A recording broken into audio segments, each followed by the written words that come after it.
తెలీదు సార్, ఇంకా పార్ట్ 2లో తెలీదు. బట్ ఆయన and Rajamouli garu was purely a tribute అండి. I just thought it will be great to have them in the film. They are directors who sort of change the film industry. So వాళ్ళు ఉండాలని RGV గారు అన్నారు.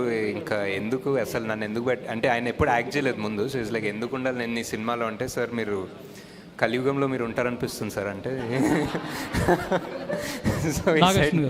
So ఈ side done, వస్తాను రేపు వస్తానని చెప్పారు.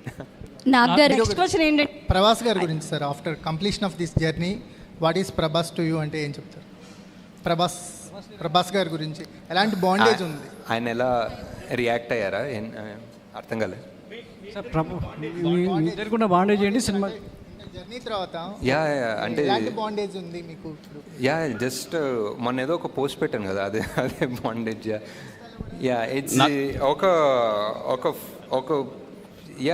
3-4 years ఎవరితోటన్నా అంతే ట్రావెల్ అయ్యి and somebody who supports you and encourages you. అంటే ఎప్పుడన్నా కొంచెం డౌట్లు ఉన్నా, ఒక చిన్న హెవీనెస్ ఉన్నా, he believed in the project so much.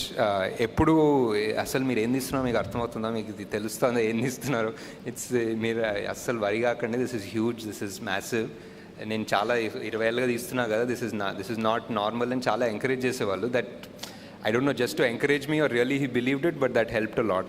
Nagi గారు ఒక క్వశ్చన్. సార్ కంగ్రాట్స్ సార్, మీరు ఒక కొత్త జోనర్ క్రియేట్ చేశారు మైథాలజీ సైఫైలో. సో ఇప్పుడున్న యంగర్ జనరేషన్ పాయింట్ ఏంటంటే రాక్సీ క్యారెక్టర్ 4వ సార్లు చూడాలి ఇప్పుడు చూస్తాను సార్, ఈ రోజు కూడా వెళ్తాను ఈవినింగ్. సో రాక్సీ క్యారెక్టర్ ఉంది కదా, అందరూ ఫెర్టైల్ ఉమెన్స్ ని కాంప్లెక్స్ లో పెడుతున్నారు. సో ఆ అమ్మాయి ఎక్కడి నుంచి వచ్చింది అని ఒక చిన్న డౌట్ ఉంది. ఆ ఓపెనింగ్ లో ఒకటి ఆ డివైస్ తోటి చెక్ చేస్తారు కదా ఎవరన్నా అమ్మాయికి ఒక ఫర్టిలిటీ ఉందా లేదా అని. అవునవును. సో ఇంకా ఆబ్వియస్లీ ఆమె ఇన్ఫర్టైల్ అన్నట్టే, ఇంకా అందుకే తీసుకోలేదు ల్యాబ్స్ లో. అన్ని క్యామియోస్ లో అనుదీప్ గారికి చాలా మంచి రెస్పాన్స్ వచ్చింది థియేటర్ లో. ఐ థింక్ ఆర్జీవి గారికి అన్నిటికన్నా బెస్ట్ రెస్పాన్స్ వచ్చింది అనుకుంటా actually.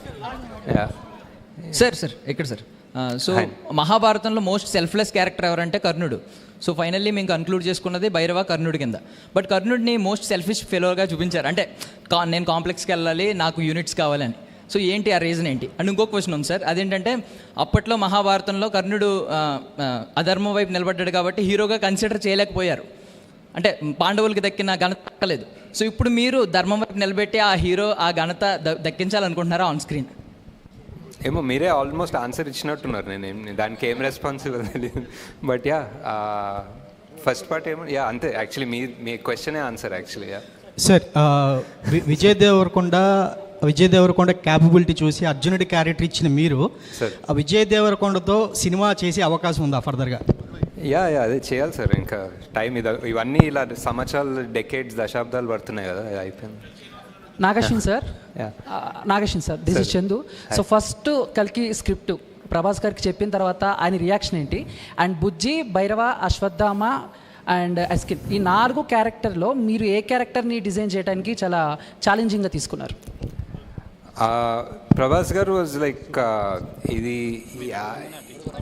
First of all Mahanati cinema తర్వాత ఇది ఎక్స్పెక్ట్ చేయలేదేమో నా నుంచి. So he was very excited and ఇదేంటి కొత్త ప్రపంచం ఏంటి, ఇది ఎలా తీస్తారు అనేది చాలా క్యూరియాసిటీ ఉండే. And he was very excited. At first day to almost the release day he was, మేము ఎక్కడన్నా, నేను, ప్రియాంక, స్వప్న ఎక్కడన్నా కొంచెం డౌట్ఫుల్ ఉన్నా, కొంచెం వరిడ్ ఉన్నా, I think he always believed in the project. He was always 100%. He was like మీకు అర్థం కావట్లేదు మీరు ఏం తీస్తున్నారో, ఇది రిలీజ్ అవుతా తెలుస్తుంది మీకు అన్నంత కాన్ఫిడెంట్ ఉండే.